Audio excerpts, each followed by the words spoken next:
How much money should you have invested at your age? Search that question online and you will find one clean number. But that number can be dangerously misleading.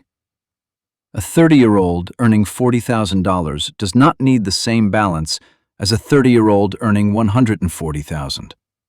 And a person retiring at 60 does not have the same target as someone working until 70. So, in this video, I will give you 3 answers.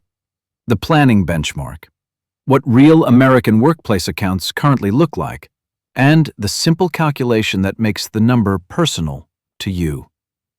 Stay to the end, because being below an average does not automatically mean you are behind, and being above it does not automatically mean you are safe. First, let us destroy the average trap. Vanguard's 2026 report shows that participants aged 25 to 34 had an average workplace retirement balance of about $50,000, but the median was only about $19,000. For ages 55 to 64, the average was roughly $305,000, while the median was about $107,000. That gap exists because a smaller group of very large accounts pulls the average upward. The median simply means half the accounts were above it and half were below it.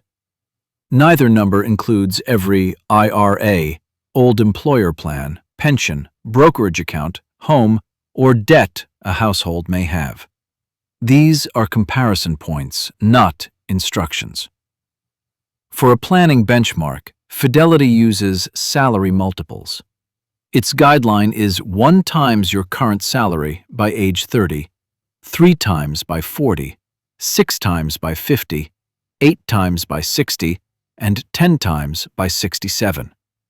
That framework assumes you begin saving around age 25, direct about 15% of income toward retirement, including any employer match, retire at 67, and want to maintain a similar lifestyle.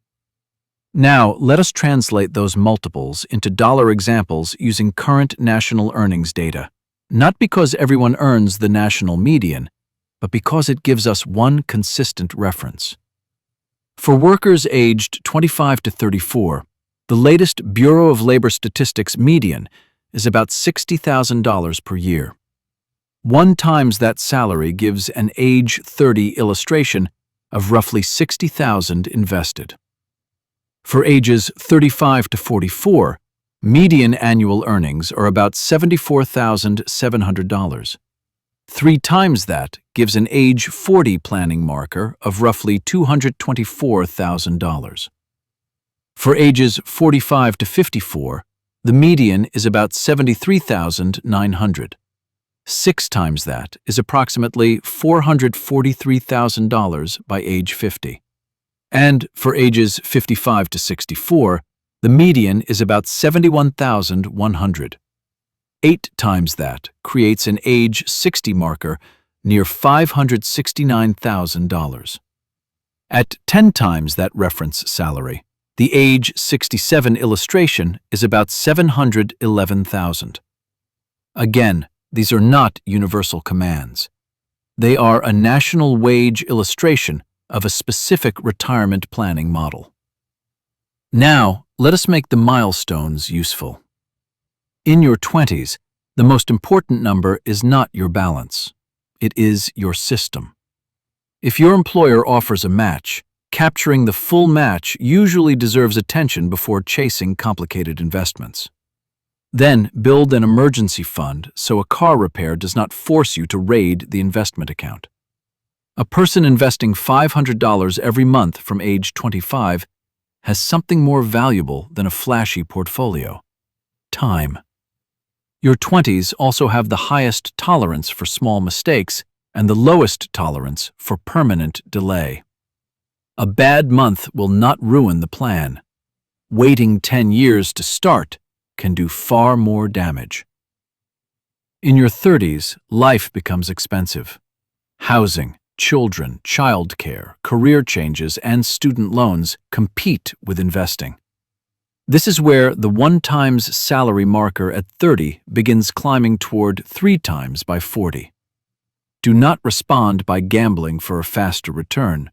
Focus on the savings rate.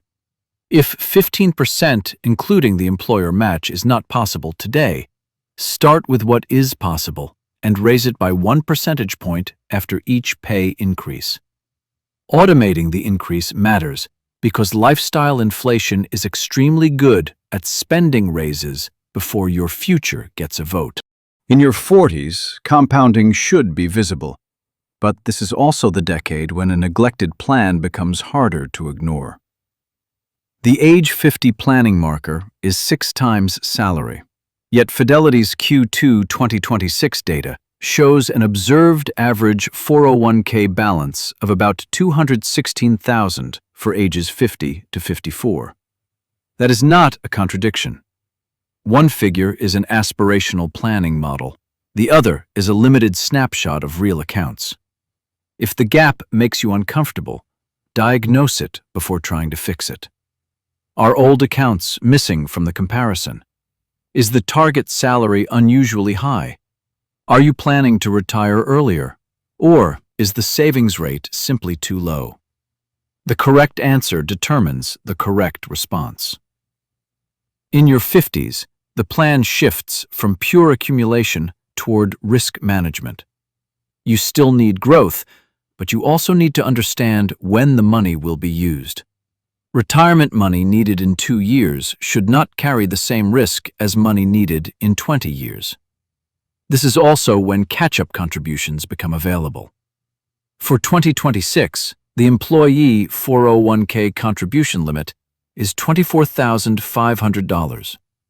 The general catch-up for participants age 50 and older is another $8,000. People aged 60 through 63 can have a higher catch-up limit of $11,250 when their plan permits it. Those are ceilings, not required amounts. In your 60s, the question changes from how big is the account to how much reliable spending can this account support? A $700,000 portfolio funding a modest lifestyle with Social Security may be stronger than a $1 million portfolio supporting much higher spending with an earlier retirement date. This is why a balance by itself never finishes the calculation. Here is the personal version. Start with the annual spending you expect in retirement. Subtract income you reasonably expect from Social Security, a pension, or other dependable sources. The remaining annual gap is what the portfolio must help fund. Then stress test that gap across a range of withdrawal rates, market returns, inflation, taxes, and retirement dates. A qualified professional can help if the decision is close or the tax situation is complicated. If you discover you are behind, you have 5 main levers. Save a higher percentage. Reduce the retirement spending target. Work longer. Improve tax efficiency. Or adjust investment risk thoughtfully, not recklessly. Usually, the strongest repair uses several small changes instead of one heroic gamble. And if you are ahead, do not treat the lead as permission to concentrate everything in one stock. A plan can still fail because of poor diversification, high fees, taxes, or panic selling.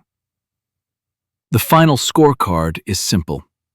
Compare yourself with the planning milestone. Compare yourself with observed balances only for context, and then build the personal target from your own spending and retirement date. The goal is not to beat your neighbor. The goal is to make your future paycheck durable. Comment your age decade, 20s, 30s, 40s, 50s, or 60s, and I will tell you which checkpoint deserves the most attention next. Subscribe to Cody Invests for clear, visual money breakdowns grounded in current U.S. data. This content is educational, not personalized financial, tax, or legal advice. Investing involves risk, including possible loss of principal.